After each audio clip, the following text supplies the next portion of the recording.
तांडव किया गया और पूरे शहर को आग में झोंक दिया गया, क्या कहेंगे मंत्री जी?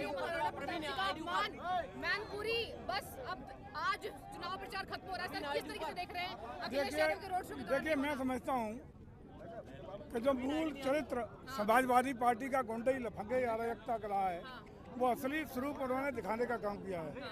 कल समाजवादी पार्टी के नेता, राष्ट्रीय अध्यक्ष अपनी पत्नी डिम्पल यादव के पक्ष में रोड शो की अनुमति लेने का काम किए थे। उन्होंने रोड शो किया और रोड शो नहीं था बल्कि गुंडई का प्रदर्शन था।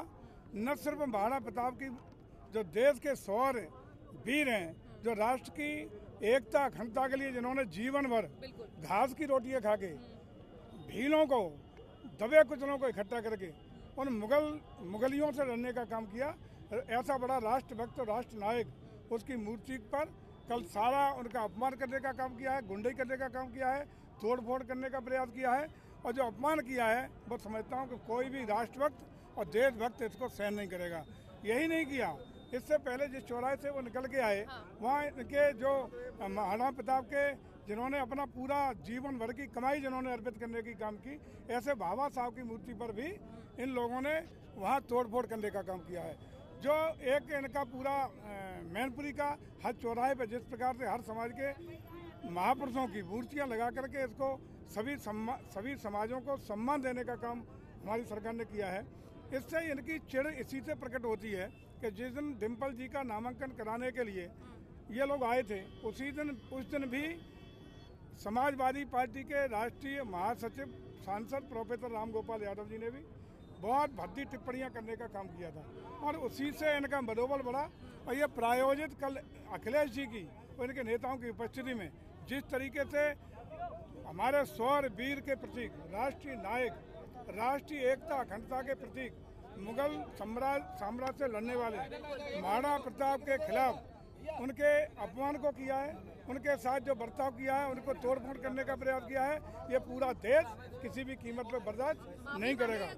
अखिलेश माफी भी मांगे और मैं समझता हूँ कि अपने जो चेले चांकुटे जो पालतू पुराने हैं उनके, जो लगातार गुंडई करने का काम कर रहे हैं, चुनाव में भी यही गुंडई करने का प्रयास कर रहे हैं। इस बार इनकी गुंडई पूरा देश और खास रूप से मैनपुरी बर्दाश्त नहीं करेगा। इनको मैनपुरी ने विदाई देने का तय कर लिया है। इसी से बौखलाहट में ये सारे काम हो रहे हैं। लेकिन आज यही नहीं, पूरे प्रदेश से जिस तरीके से माहौल आज गर्म है, आला महाराणा प्रताप का अपमान पूरा देशवासी कोई बर्दाश्त नहीं करेगा। आज हर जिले में धरना प्रदर्शन शुरू हो रहे हैं, हर जिले में आक्रोश हो रहा है और इस चीज़ को मैं समझता हूँ कि देश बर्दाश्त करने वाला नहीं है। साथ ही साथ कल उन्होंने एक और घटित कर किया है। इस घटना को घटित होने के बाद उन्होंने एक वीडियो वायरल करके अपने एक कूटनीतिक वीडियो वायरल किया है, जिसमें हमारे यादव समाज के भाइयों के प्रति घोर आपत्तिजनक टिप्पणी की गई है।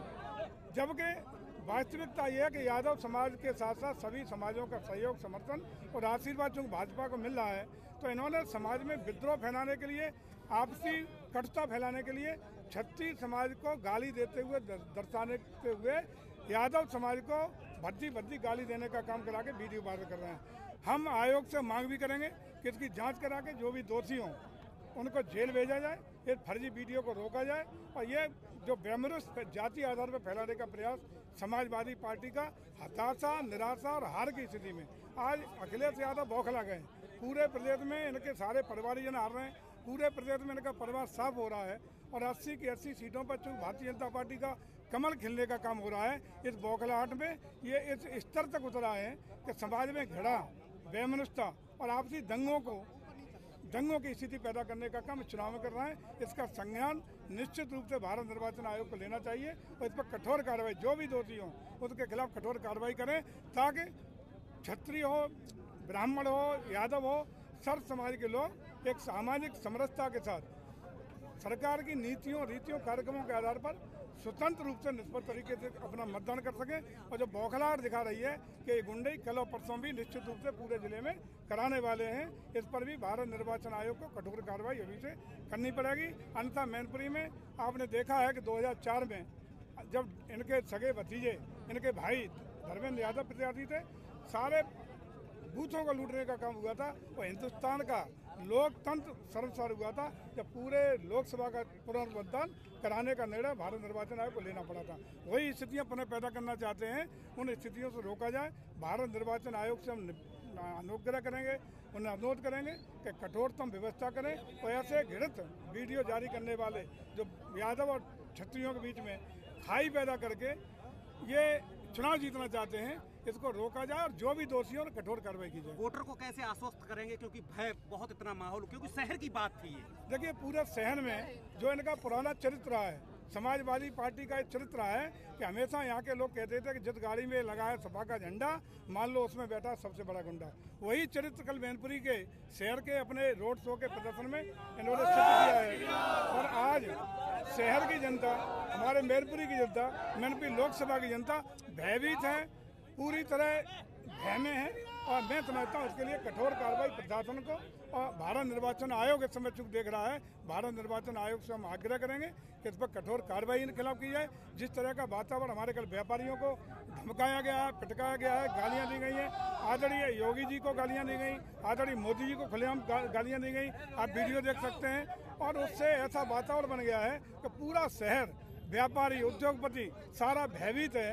इसके लिए निश्चित रूप से इनके खिलाफ, समाजवादी पार्टी के राष्ट्रीय अध्यक्ष के खिलाफ, उनके पदाधिकारियों के खिलाफ और जो भी जिम्मेदार अन्य लोग हैं उनके खिलाफ कठोरतम कार्रवाई करने की मांग करते हैं। और ऐसे महाराणा प्रताप जिन्होंने अपना जीवन पूरा राष्ट्र को समर्पित किया, भील जो दबे कुचले शोषित पीढ़ों की सेना बना करके जिन्होंने अंग्रेजों के खिलाफ जो राष्ट्रभक्ति का काम किया, और उनके फाइनेंसर बाबा साहब दोनों का अपमान जिस तरीके से हुआ है, ये न शहर